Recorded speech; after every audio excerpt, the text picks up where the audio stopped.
Don't touch him. 2 words. Quiet as a knife. The entire restaurant stopped breathing. Because the man who said them, Matteo Valenti, didn't raise his voice. He never raised his voice. He didn't need to. And the woman he said them to was already on her knees beside his crying child, already looking up at him with those steady, dark eyes, already saying the thing nobody in that room had dared say for the past hour. He needs someone. And right now, that someone is me. Nobody spoke to Matteo Valenti like that. Nobody had. Until tonight. Subscribe. Drop your city in the comments right now and do not move, because what happens next will stay with you. The boy had been crying for 53 minutes and nobody had moved. That was the rule at Il Corvo Dorato.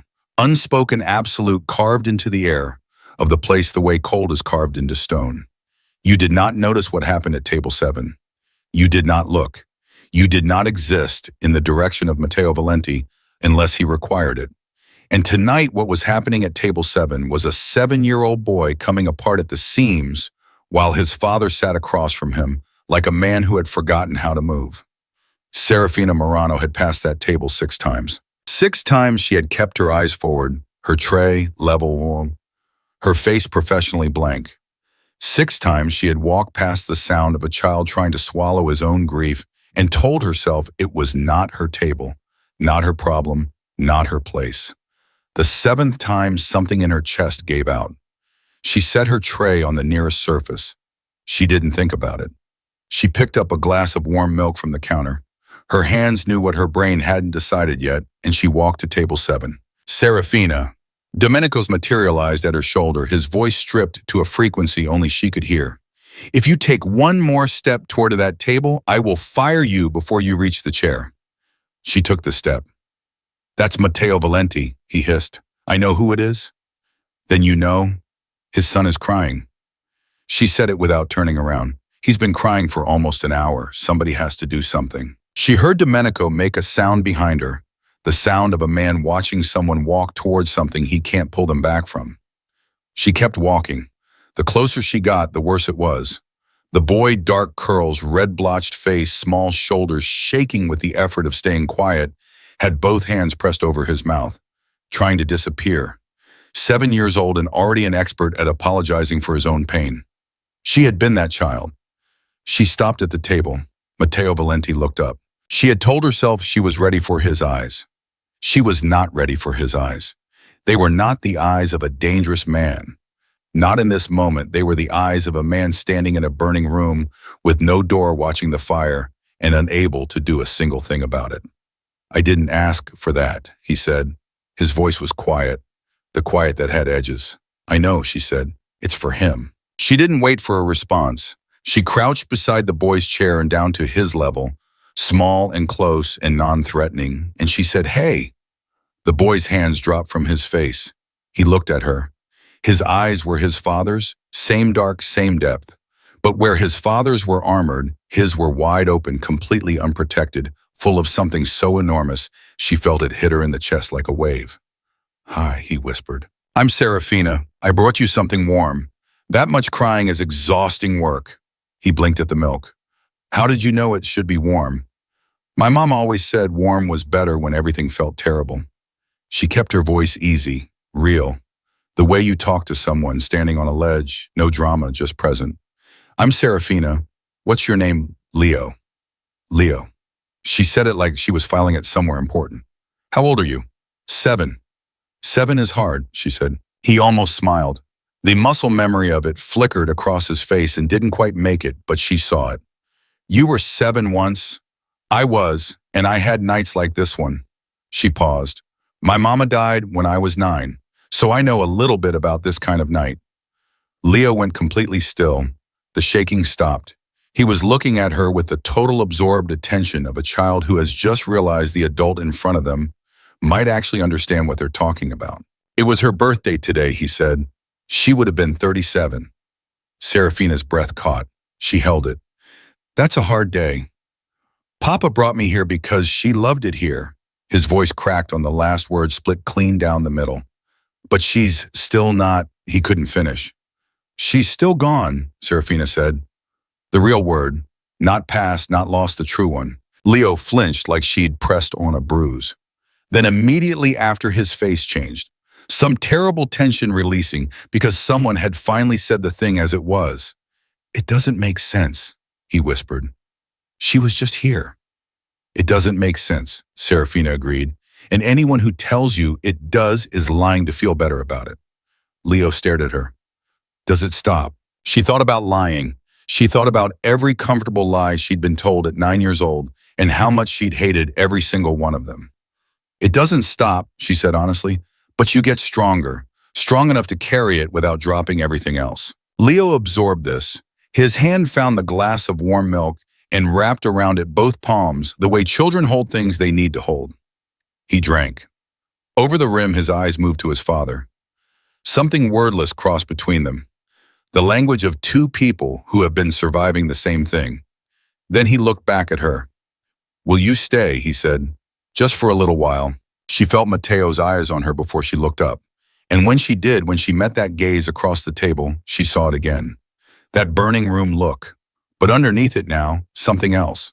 Something fractured and desperate and almost hopeful. He gave the smallest nod she had ever seen a person give. "Yeah," Serafina said, turning back to Leo. "I'll stay." She pulled out the chair beside him, not across, and sat down. And Leo started talking. Not in order, not coherently. Grief never comes out in order.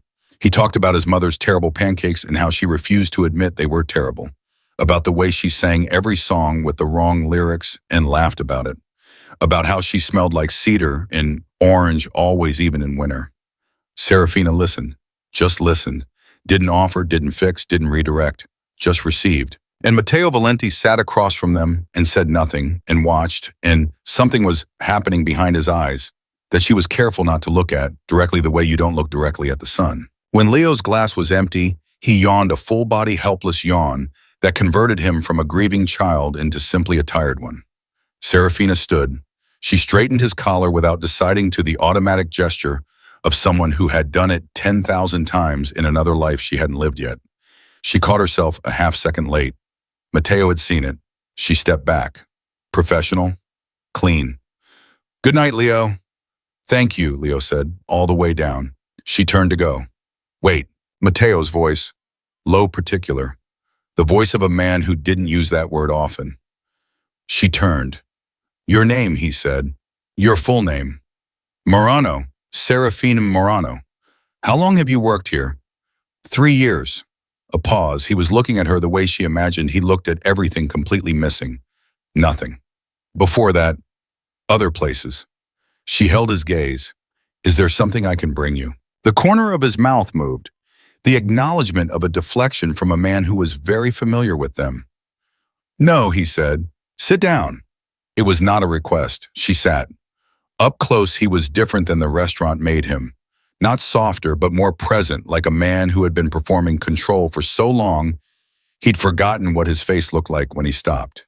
He poured water into a glass for her, slid it across the table, and looked at her directly. "I need someone for Leo," he said. She held very still. "His nanny left 3 weeks ago. I've brought in 3 women since. He won't speak to any of them." He paused. The pause of a man pulling something out of himself that doesn't come easily. "He's been awake for 11 days, not sleeping, not eating the right amount, He stopped, started again. "He spoke to you for 20 minutes and fell asleep at the table." 11 days, she said. "Yes." "Mr. Valenti." "The compensation," he said, and named a number that evacuated the air from her lungs completely. "Per month. Housing, everything else negotiated." He looked at her steadily. "I'm not asking you to understand my world. I'm asking you to take care of my son." She looked at Leo. His cheek was resting on his folded arms on the table. His face finally was smooth. The grief still there, the exhaustion still there, but resting. The first real rest she'd learned later in 11 days. "Why did the nanny leave?" she said. A silence she felt in her back teeth. She found the environment difficult. "Your environment." He met her eyes. "Yes." One word, no apology, no softening, just the truth offered plainly at cost. "I need to think," she said. He slid a card across the tablecloth. White, thick, nothing on it but a phone number. "Tomorrow morning," he said, 9 o'clock. She picked up the card. She stood. She was almost at the door when she heard him not speaking to her, speaking to Leo quiet as a breath, thinking he was alone. She'll come back. Like a prayer, like a man trying to believe in something he had almost stopped allowing himself to believe in. She walked out. She made it to the alley behind the restaurant before her knees did what they'd been threatening to do for the last 20 minutes. She pressed her back against the wall and breathed. Then she looked at the card in her hand. She already knew. She didn't sleep. At 3 a.m., she sat at her kitchen table with the locket open and her mother's laughing face looking up at her, and she said out loud to a photograph, "What would you do?" The photograph didn't answer, but she already knew that too. At 4:15, she picked up her phone and typed 2 words to the number on the card. "I'll come." The reply came in 38 seconds, 7 a.m. "Car will be there." She put the phone down and sat in the dark and thought about a boy who hadn't slept in 11 days. She thought about a man who said please like the word cost him blood. She thought about how she had spent 7 years building a life that was safe and quiet and empty in all the ways that mattered. She thought this is either the best thing or the worst thing you've ever done. She thought it might be both. She went back to bed. She didn't sleep. But for the first time in a long time, the dark felt like something she could get through. The car came at exactly 7. Serafina got in. She did not look back at her apartment, at the sparse, functional, leave-it-behind-in-20 minutes apartment, because if she looked back, she might understand too clearly what she was leaving, and she wasn't ready for that understanding yet. The driver said nothing. She said nothing. The city went by outside the window in its ordinary morning, and she sat with her bag in her lap and the locket at her throat and thought, just be who you are. That's enough. It has to be enough. The house was everything the address had suggested. Old money and older walls and a silence that had a quality to it. The silence of a place that had absorbed generations of serious things. Rosa let her in before she could knock, took her measure in 2 seconds flat, with eyes that had been measuring people correctly for 60 years, and said, "Leo asked about you 4 times before breakfast." Before Serafina could answer, a voice came from the hallway. "Miss Morano?" She turned. He was leaning against the wall at the end of the hall. Lean 50s, the kind of still that was too deliberate to be natural. His eyes were already doing something before he opened his mouth. Cataloging, assessing, deciding. "Marco Esposito," he said. "Mr. Valenti's consigliere." "I know," she said. Because she did? Rosa had said the name in the kitchen at Il Corvo Dorato 2 years ago, and she had filed it the way she filed all names in this world. Carefully. "I wasn't aware Mr. Valenti had finalized this arrangement," Marco said pleasantly. "I just arrived," she said. "So neither was I." A smile that used all the right muscles. "Where did you work before the restaurant?" "Other places." "Specific ones." "Matteo." The voice from the top of the stairs, calm total, like a stone dropped into water. Immediate and complete. "She's here for Leo." Marco turned, held Matteo's gaze for 1 charged second, then looked back at her. His smile didn't change. "Welcome to the family, Miss Morano." He walked past her and she felt his eyes on her back until he turned the corner. Matteo came down the stairs, dressed more plainly than the night before, dark sweater sleeves, pushed up a man in his own house rather than performing one. "He always liked that?" she asked. "Worse, usually." He stopped at the bottom. Something close to appreciation moved across his face. "You held up well. I've met men like him before. Not quite like him." "No," she agreed. "Not quite." They looked at each other, the morning between them, 3 feet of hallway, and everything that had happened the night before sitting in that space. "Leo is upstairs," he said. "He knows you're here. He's been trying to pretend he's not listening for the door since 6 a.m. She almost smiled. "The rules," she said, "before I go up." He told her clearly Leo's schedule, her access within the house, what Leo needed. He spoke without evasion, and she listened and asked questions, and he answered them honestly. And when she asked about Marco, he said, "His opinion is not relevant to my decisions." "That's not what I asked." He paused, the fractional pause of a man being surprised by precision. "Marco is cautious about new people. It's his function." "Will he make this difficult?" "He'll try to understand you," Matteo said. "If he can't, yes." She filed that. "All right. One more thing." He looked at her steadily. "Leo is..." He stopped, tried again. He's careful now, with people. He lets them in a little and then he waits to see if they leave. 3 nannies in 3 weeks each time he let them in a little. His jaw tightened. I'm asking you if you are not certain you can stay to tell me now. I'm certain, she said. He held her gaze, testing it, looking for the place where it cracked. It didn't crack. Then go, he said. 3rd door on the left. She went up the stairs. She knocked on the 3rd door on the left. She heard a scramble, the very specific sound of a child throwing himself back onto a bed and picking up a book as fast as possible, and then a studied casual come in. She came in.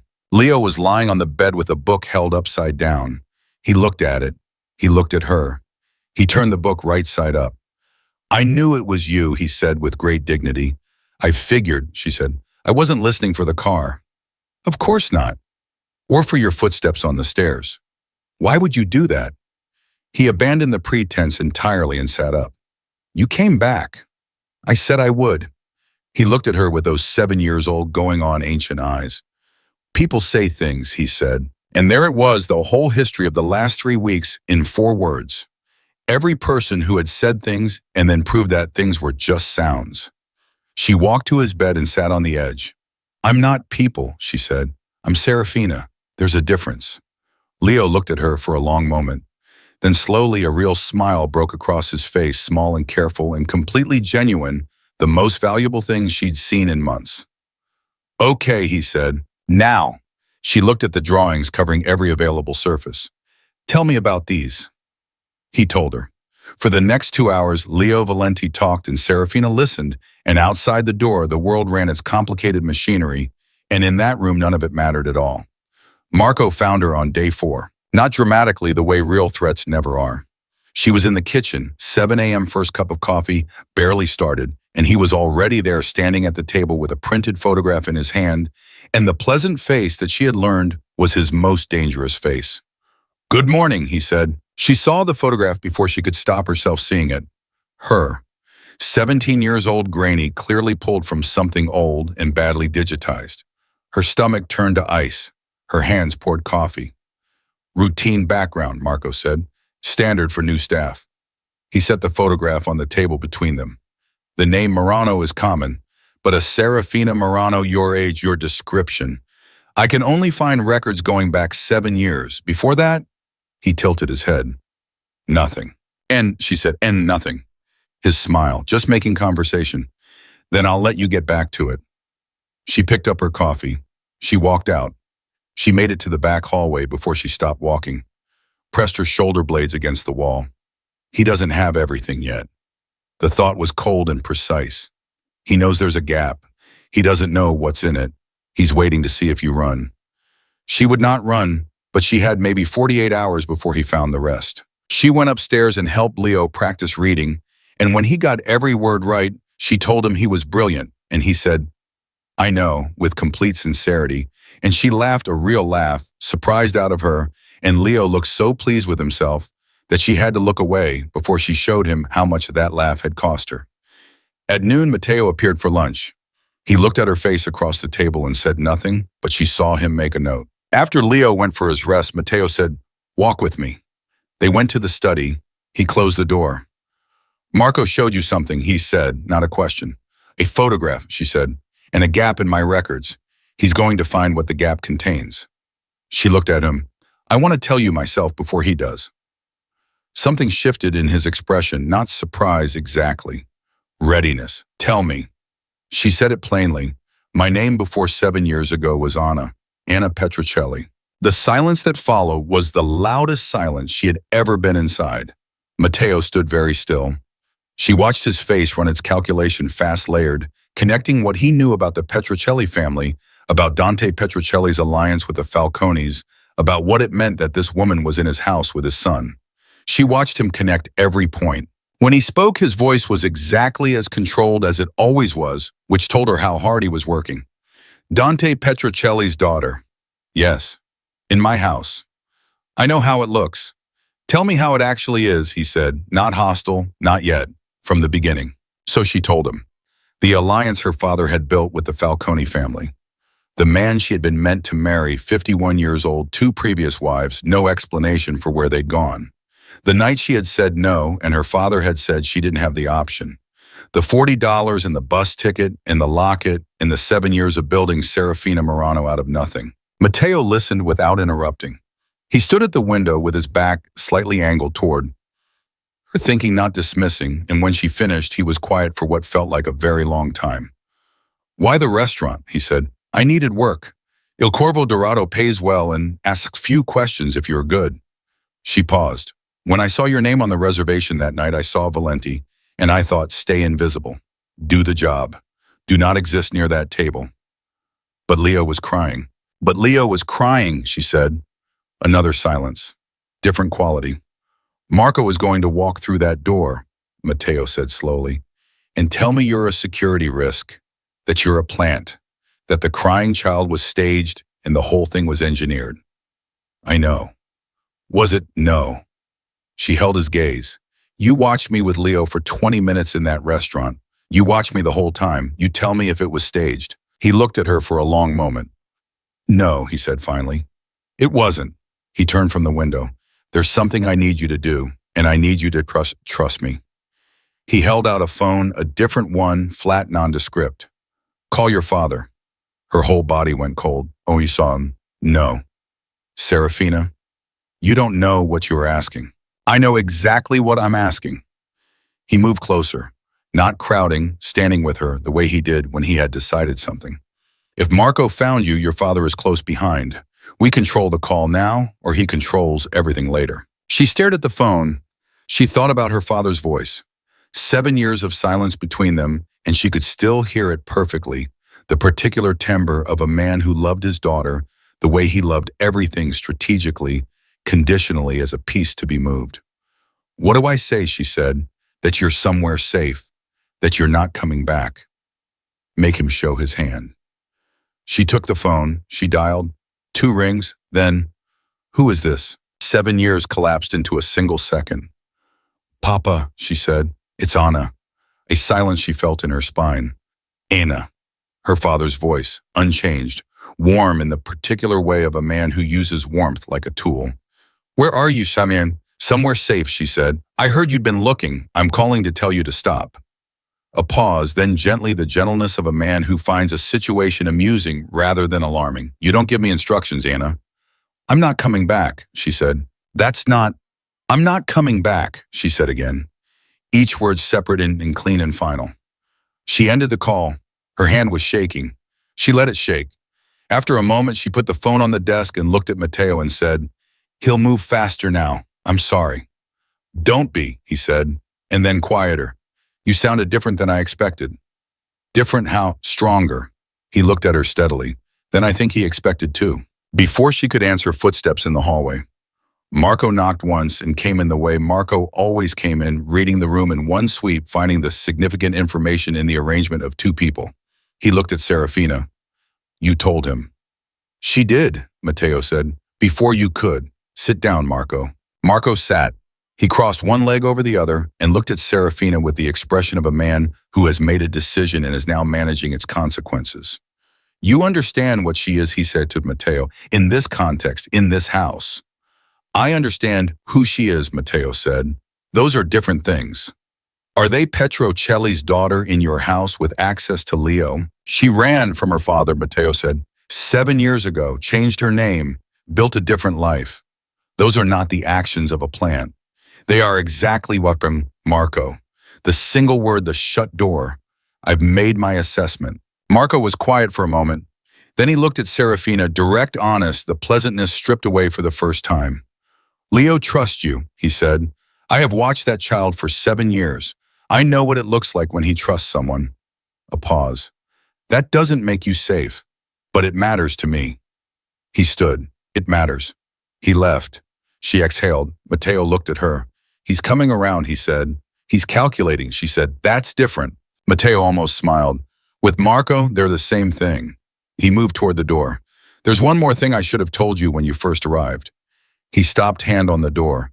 The nanny who left, she didn't just find the environment difficult.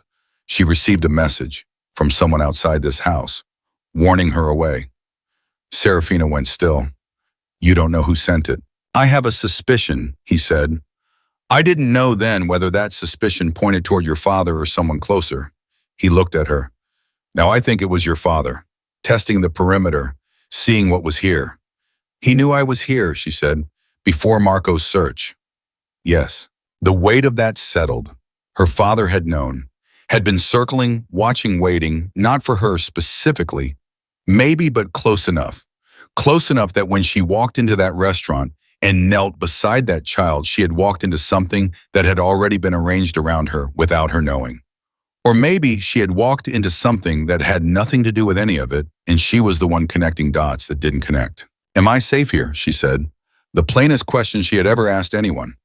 Matteo turned from the door. He looked at her with the full weight of what he was, the man who had spent 40 years in rooms where that question had real answers, who knew what safe was and what it wasn't, who did not offer false comfort because he had seen too many times what false comfort cost.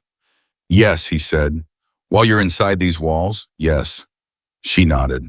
Down the hall, Leo's door opened. Serafina, the sleepy, urgent voice.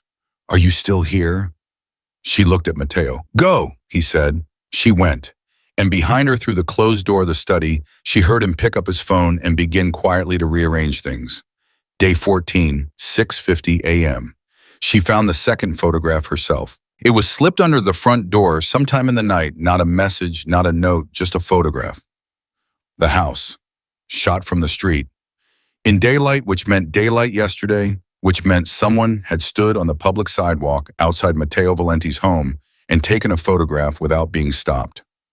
She stood in the hallway in her socks holding it and felt the cold move through her in a slow, thorough wave. She was at Matteo's study door in under a minute. She knocked once and opened it without waiting. He was already awake, already dressed, already at his desk with coffee and papers that told her he had not slept. He looked up. He saw her face. He stood. She held out the photograph. He took it. He looked at it for 2 seconds.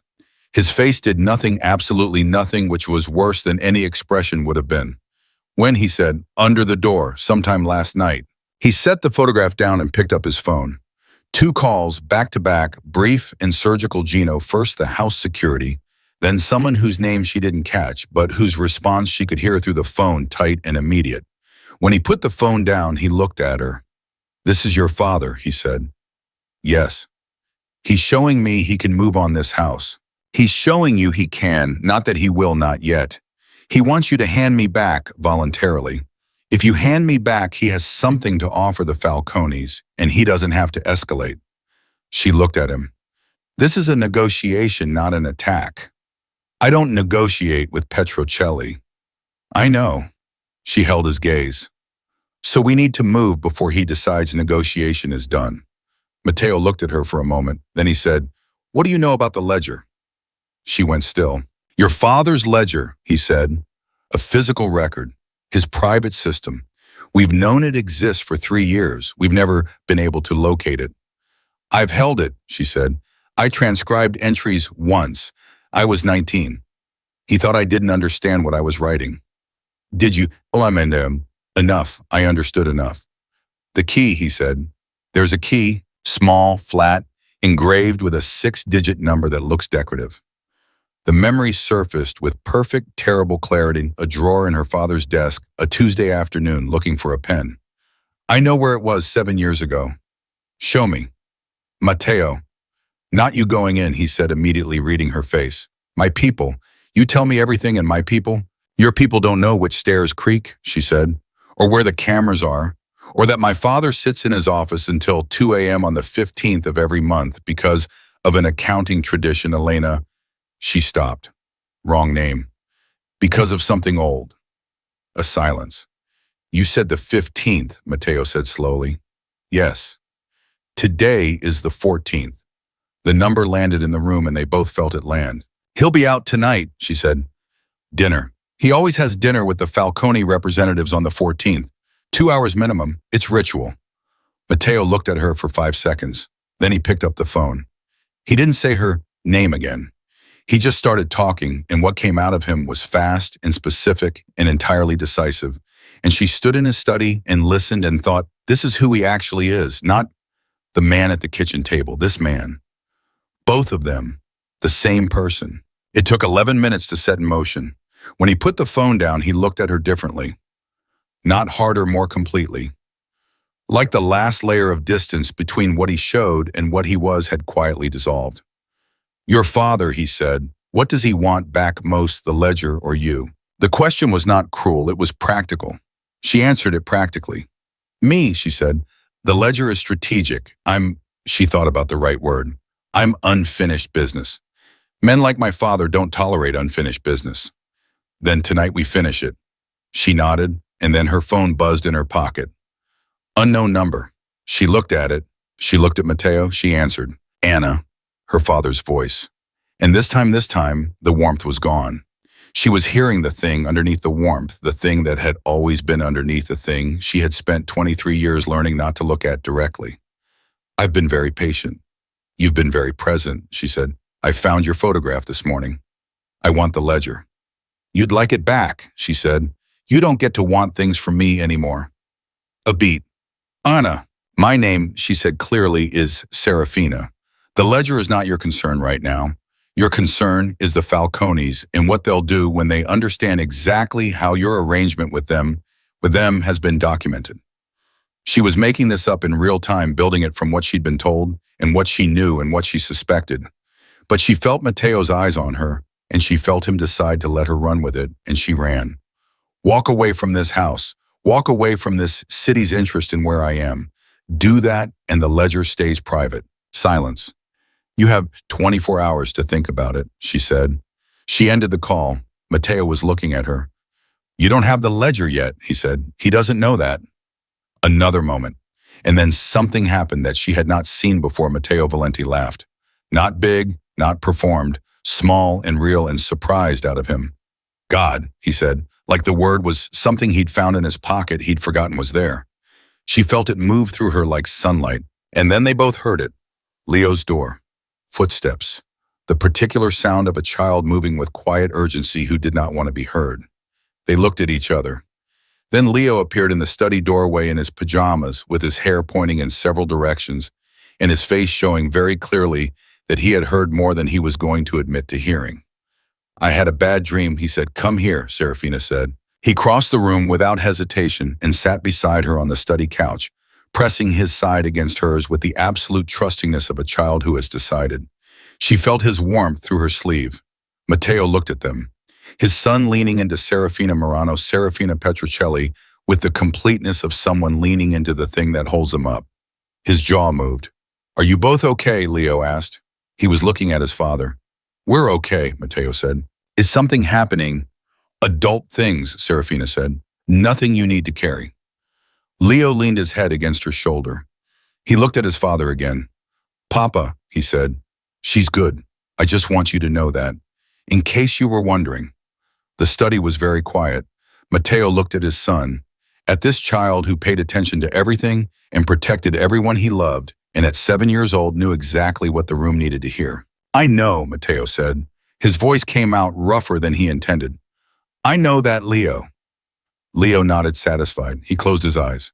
Within 4 minutes, the 4-minute miracle Rosa called it, he was asleep, head on Serafina's shoulder, entirely trusting. She looked up at Matteo across the room.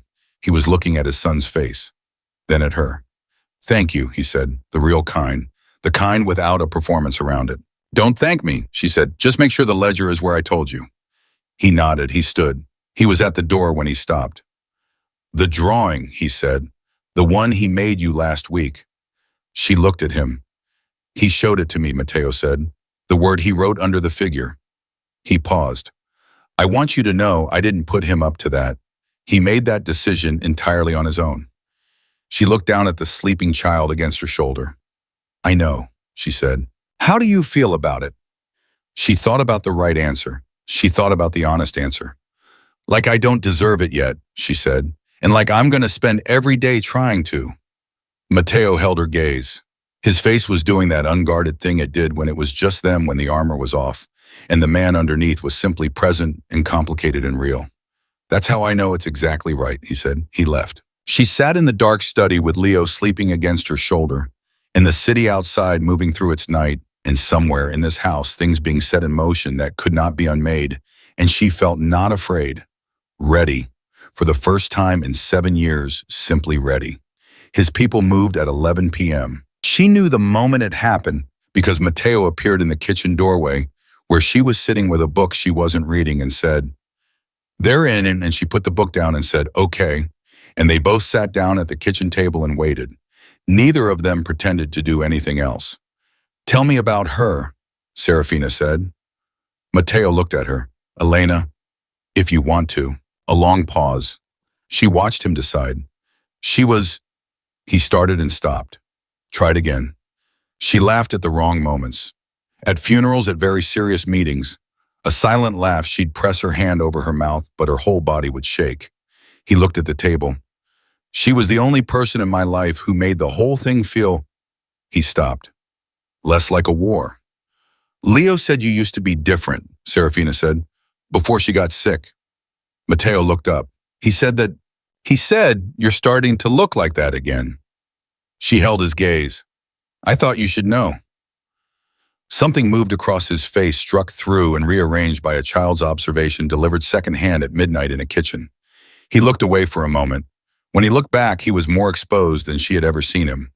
"What about you?" he said. "What was before Serafina Morano, before you had to be careful?" She thought about it seriously. "I was loud," she said.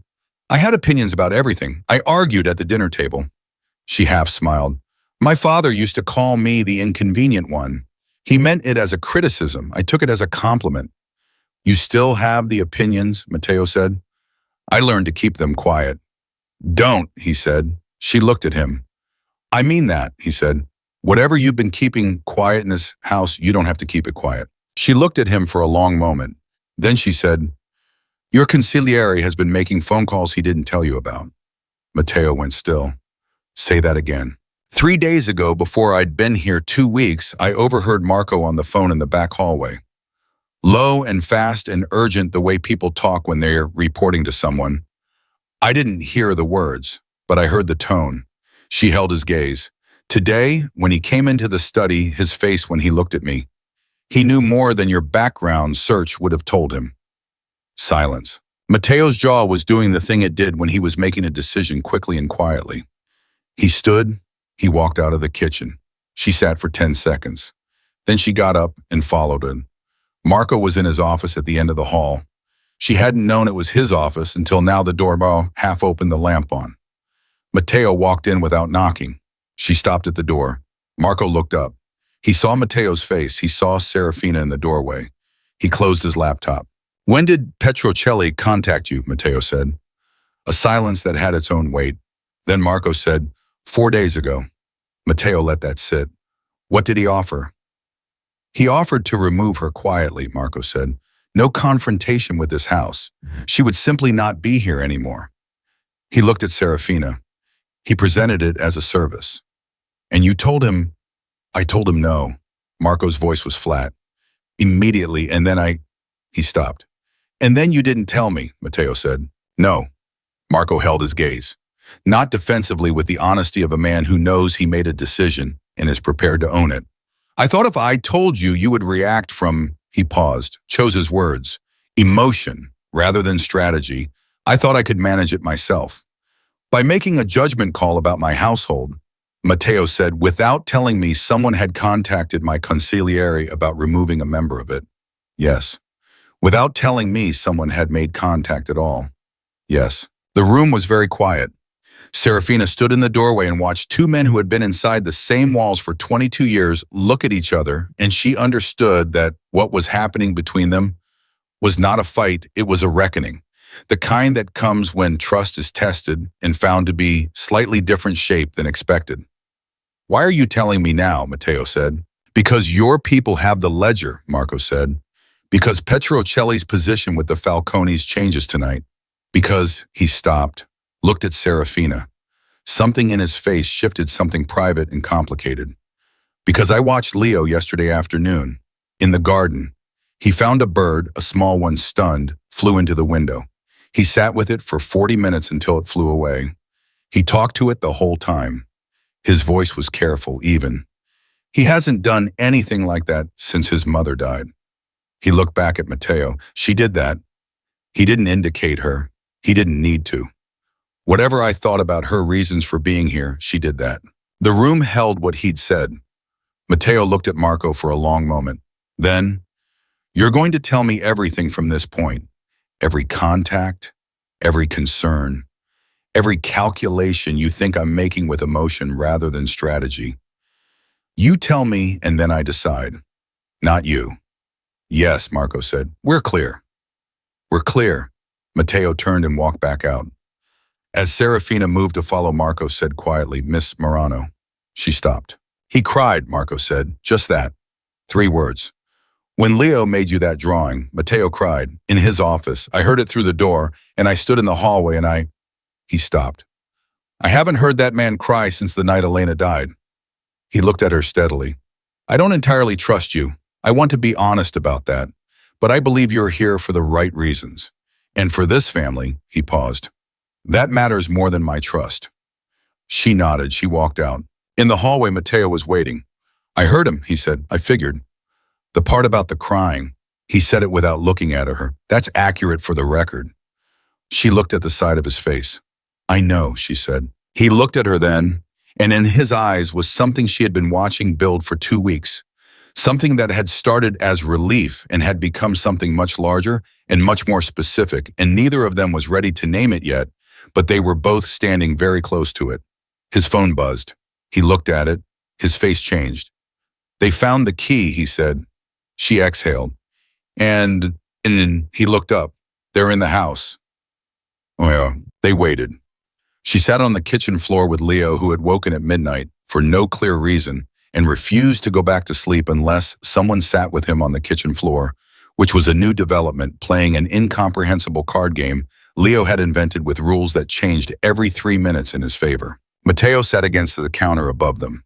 He was on his phone, intermittently quiet brief exchanges, and between them he watched his son and Serafina negotiate the evolving rules of an imaginary card game, and his face was the most unguarded she had ever seen it. "You're cheating," Leo told her. "The rules changed," she said. "Keep up." "I make the rules." "Then make them consistently." Leo considered this seriously. "Okay, new rule, Serafina has to do whatever I say for the rest of the game." "New rule," Serafina said. "That rule is illegal." "You can't make that rule." "I just did." Matteo above them made a sound that was almost a laugh. Leo looked up at him with enormous satisfaction. "Papa, she's cheating." "She seems to be winning," Matteo said. "That's the same thing," Leo said, aggrieved. The phone buzzed again. Matteo answered it. 2 words, 1 pause, 3 words. He put it down. "They have it," he said. The kitchen went quiet. Leo looked between the two of them with those serious eyes. "Is that good?" he said. "Very good," Serafina said. "Then why do you look like that?" She looked at him. "Like what?" "Like when something good happens, but it costs something," he said. She stared at him. 7 years old. "You're too old," she said. "You've been too old this whole time." Leo looked pleased. "I know." He said exactly as he'd said, "I'm brilliant 2 weeks ago." She laughed again. The same surprised laugh. And Leo tucked himself against her side with the completeness of a child who has decided permanently and without reservation and said, "Will you stay until I fall asleep?" "Yes," she said. "Promise, promise." Matteo was watching them. She felt him watching and didn't look up. "Papa," Leo said, eyes already heavy. "You should stay too." A pause. "Yeah," Matteo said. He slid down from the counter until he was sitting on the kitchen floor on Leo's other side. He looked mildly surprised at himself for doing it. Leo between them closed his eyes. "This floor is cold," Matteo said. "Yep," Serafina said. "He's not going to let us move until he's fully asleep." "I know." A pause. "Elena used to sit like this," he said, quietly so only she could hear. "With him. On whatever floor he chose. She'd say it was her best thinking position." He was quiet for a moment. "I used to think she was kidding. And now," he looked at Leo's sleeping face, "and now I've been sitting on this floor for 10 minutes and I can't think of anywhere I'd rather be." She looked at him. The kitchen light was doing something to his face, softening the edges of the carved stone version, showing the man underneath who sat on cold floors and cried through closed doors and said, "Please, like the word cost blood and called her a structural priority, like it was obvious. Matteo, she said. Don't, he said quietly, not harshly, not yet.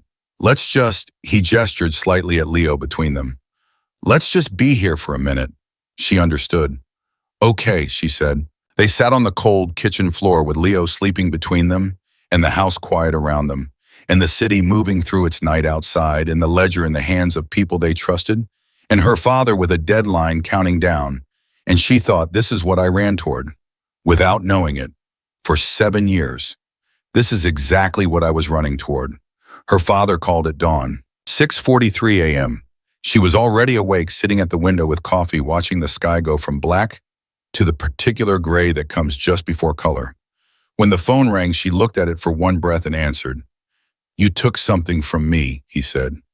No greeting. Good morning, Papa. The ledger is safe, she said, which means your arrangement with the Falcones is a conversation you're about to have. A silence that had decades in it. She had spent 23 years afraid of that silence. This morning she sat inside it and waited, and it could not touch her. Whatever Valenti has told you, her father said, and the warmth was completely gone now. She was hearing the bare machinery of him for the first time in her life. He will not protect you indefinitely.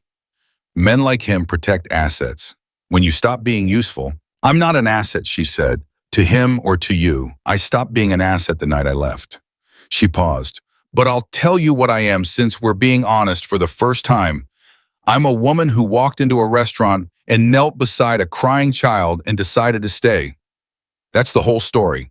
There was no plan, there was no strategy. There was just a little boy who needed someone, and I was there. She let that land. Let it go, Papa. Let me go. Whatever leverage you think the ledger gives you, you're miscalculating, and you've always been too careful to miscalculate. Silence. You sound like your mother, he said. It came out differently than anything else he'd said. Rough. Old. I know, she said. That's the nicest thing you've ever said to me. She ended the call. She sat for a moment with the phone in her hand. Then she heard footsteps, Leo's the familiar quick rhythm, and a drawing appeared under her door. She reached down and picked it up. Today it was different. Not a family portrait, not a house. Just two figures, small and side by side, and under them in Leo's most careful letters she stayed. 2 words. The whole story. She pressed the drawing against her chest. She held it there for 10 seconds. Then she got up, got dressed, and went downstairs. The kitchen had everyone, Rosa at the stove, Leo at the table, already eating Hair Impossible blue sweater inside out. Matteo standing at the counter with his second coffee, watching his son explain something with enormous energy to a piece of toast. Marco in the doorway, and this was new Marco in the kitchen doorway, instead of appearing from hallways and offices and the strategic shadows of the house. Everyone looked up when she came in. Leo said, she's here. Now we can start. Start what? Serafina said. The day, Leo said as though this were obvious. The day doesn't start until everyone's here. Rosa made a sound at the stove that might have been a laugh. Matteo looked at his coffee. Marco in the doorway looked at Leo's face and then at Serafina's face, and something happened in his expression, slow, reluctant, and completely genuine. He stepped fully into the kitchen. He sat at the table. Good morning, Miss Morano, he said. Good morning, Marco, she said. Leo pointed at them both with his spoon. See, everyone. She sat. Rosa put coffee in front of her. Leo resumed his explanation to the toast. And Matteo looked at her across the table, and she looked at him, and there was a whole conversation in it that didn't need words. The conversation of two people who have been through something together and have come out the other side, still standing, still facing each other. He called you this morning, Matteo said. 6:43. And she thought about how to say it. He's letting go, she said. He'll spend the next several months explaining a missing ledger to the Falcones. He won't have attention to spare for this house. She paused. It's over. The kitchen held that word. Over, Leo said thoughtfully. He was listening. He was always listening. Is that good? Very good, Matteo said. Then we should do something, Leo said, to celebrate. What did you have in mind, Rosa said. Leo thought about this with great seriousness. The park, he said, all of us. Today. He looked at Matteo. He looked at Serafina. He looked at Marco, and this was the moment, the one that made even Marco go briefly still, and said, "Everyone." Marco cleared his throat. "I have several—" Marco, Leo said with a patience that suggested he was prepared to wait all day. Marco looked at him. 22 years he'd known this child. He'd held him as an infant. He'd stood at Elena's funeral with his hand on Matteo's shoulder. He had made 3 bad decisions in the last 2 weeks because he loved this family the way difficult men love the things they can't say clearly, sideways and protective and occasionally incorrectly. "Fine," Marco said. "The park." Leo pointed at him. "Excellent. After breakfast, after Leo had gone upstairs to change for the 3rd time, "The green one, no, the gray one, no, the green one," Matteo said quietly. "Walk with me." The study again, the room that had become the place where true things were said. She sat, he stayed standing. "I need to ask you something," he said, "okay? Not about your father, not about Marco, not about the ledger or the security or any of the He stopped. Tried again. "You've been here 3 weeks. You've been through a considerable amount. For someone who came here to help a child sleep." He looked at her directly. "I need to know what you want. Not what Leo needs. Not what this house needs. What you want." She looked at him. "I want to be here," she said simply. "Here. Here." She held his gaze. "This kitchen. That boy upstairs changing his sweater for the 3rd time. You, She said it plainly, without drama, without performing it. "Yes, you. I'm done being careful about what I want." Careful nearly erased me entirely. He was quiet for a moment. Then he said, "I haven't since Elena. I haven't let myself. I know. It's not." "Matteo, so." She stood. "I know. We go at whatever speed is right. We figure it out. But I'm not." She thought of Leo's words, the 4-minute miracle, the floor, the kitchen. "I'm not going to pretend I don't know what I know." He looked at her for a long moment, and then he did something very simple. He took 1 step closer and put his hand on her face palm against her cheek, the way you hold something you've been afraid to hold in case it isn't real. She leaned into it, just slightly, just enough. "Leo's going to come down those stairs in about 2 minutes, he said. "I know," she said, "and he's going to say something that makes everything impossible to be serious about. He usually does." He almost smiled. "Good," he said, like the word meant 10 other things. He dropped his hand, stepped back. The distance between them was different now. Not the distance of 2 people who haven't decided, but the distance of 2 people who have decided and are being careful with it, which is an entirely different and much better thing. "Park," she said. "Park," he agreed. "Mom." They took Leo to the park. All of them, Matteo and Serafina, flanking Leo Marco several steps behind, in the particular posture of a man who has agreed to something recreational and is managing his dignity about it. Rosa at home, because she claimed her knees were not a park situation, but they all understood she was giving them the afternoon. Leo ran ahead on the path and then ran back to report on what he'd found. A dog, a fountain, a man with a very large hat, a puddle that deserved attention. He reported to all of them, impartially turning between Matteo and Serafina, and occasionally Marco, with the democratic enthusiasm of a child who has enough people to talk to and intends to maximize this. At one point, running back from investigating something at the edge of the path, he took Serafina's hand, just reached up and took it, without looking, without asking, like it was something he had always done. She held it. She held it the way she had held the locket the night before she got in the car, like something real and small and entirely important. She looked straight ahead and held it, and did not look at Matteo, and felt him not looking at her, and between them the warmth of it shared in quiet. "Serafina," Leo said, tugging her hand. When you were little and your mama died." He was speaking in the thoughtful, working things out tone he used when he'd been turning a question over for a while. "Did you have someone?" She thought about being honest. "No," she said. "Not really." "That's sad," he said, matter-of-factly. "Yeah, it was." "You have someone now," he said. He said it the way he said everything important, simple, direct, completely certain. "You have us." He looked up at her. That counts. She looked down at him. This child, this entirely impossible, entirely necessary child. "Yes," she said, "it counts." He nodded satisfied and ran ahead again to investigate a bird. Behind her, she heard Matteo exhale. The long, slow exhale she recognized by now, the one he made when he was putting something down that he'd been carrying too long. She turned. He was looking at her. Not at Leo, at her. With his whole face, the complete, unguarded version, the man behind the armor, behind the man, behind the reputation, behind everything she had thought he was when she had seen his name on a restaurant reservation and chosen to be invisible. "Thank you," he said. "You keep saying that," she said. "I keep meaning it," he said, differently every time. Marco appeared beside them, slightly out of breath from keeping up with Leo's pace, looking at both of them with the expression of a man who has run calculations and arrived at an answer he didn't fully predict, but is prepared to accept. "He's going to go into that fountain," Marco said, indicating Leo's trajectory. "Yes," Matteo said. "You're not going to stop him." "No." Marco processed this. "I'm not stopping him either," he said with the dignity of a man making a decision. "I want that on record."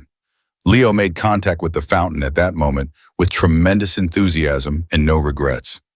Serafina laughed, the big one, the one that had been living in her chest since the night she knelt beside a crying boy in a restaurant and chose without strategy or plan or anything but the absolute refusal to walk away to stay. It came out of her completely. It came out of her the way her mother laughed in the photograph, head back caught in a moment of complete and uncalculated joy. Matteo watched her laugh, and he smiled, the real one, the one she'd only seen once before, full and unguarded, and slightly tired and entirely right, the smile of a man who has remembered something he thought he'd lost and finds it is not lost at all, but simply waiting. Leo, soaking wet and triumphant, turned around. He saw them, both of them, standing side by side, close enough to touch both of them, some version of happy that he understood immediately and completely because he was Leo and he understood everything and everything. He pointed at them, the gesture, his gesture, the stake his claim on things that matter gesture, at both of them at once. "My family," he said, not a question, not a hope, a fact, the most important kind. That evening, after Leo was asleep, 4 pages his record, and Rosa had gone to bed, and Marco had retired to his office, and the house had gone quiet in the way that good houses go quiet when everyone is exactly where they should be, Serafina sat at the kitchen table with the locket open, her mother's face, laughing at something outside the frame. She had asked this photograph what to do 100 times in 7 years. She looked at it now, and she didn't ask anything. She just looked at it the way you look at the face of someone you love when you want to say, "I think I'm going to be okay. I think this is what okay looks like." She heard a footstep in the hallway. She didn't move. Matteo appeared in the kitchen doorway. He looked at the locket, at her. He came in and sat across from her without asking. She turned the locket so he could see. He looked at it, at the woman laughing at something he would never see. "She looks like you," he said. "Everybody says that." "Is it true?" "She was louder," Serafina said. "More inconvenient." She smiled. "I'm working on it." He looked at her. "Don't work too hard," he said. "The inconvenience is—" He stopped. Something almost like embarrassment crossed his face, the particular embarrassment of a man who is out of practice with saying the right thing. "It's good," he said finally. "The inconvenience, it's—" He gave up on the sentence and looked at the table mildly. She closed the locket. "Matteo." He looked up. "Ask me to stay," she said, properly, not strategically, not as a structural priority. She met his eyes. "Ask me." The kitchen was quiet. He held her gaze. And the armor, all of it, every piece, every layer, everything he had built over 40 years of rooms where the wrong expression could cost everything, was simply gone. And what was underneath was a man, tired and honest and present and real. "Stay," he said. "With us. With Leo. With—" He stopped. "With me." She looked at him for a long moment. "Okay," she said, not a small word, everything that had ever been everything, in one syllable. He reached across the table and his hand covered hers, and she turned her hand over, and they sat in the kitchen with the locket between them and the quiet house around them, and the city doing its ordinary, indifferent, continuing thing outside. She had been a waitress trying to survive the night shift. He had been a man who had forgotten how to be anything but afraid.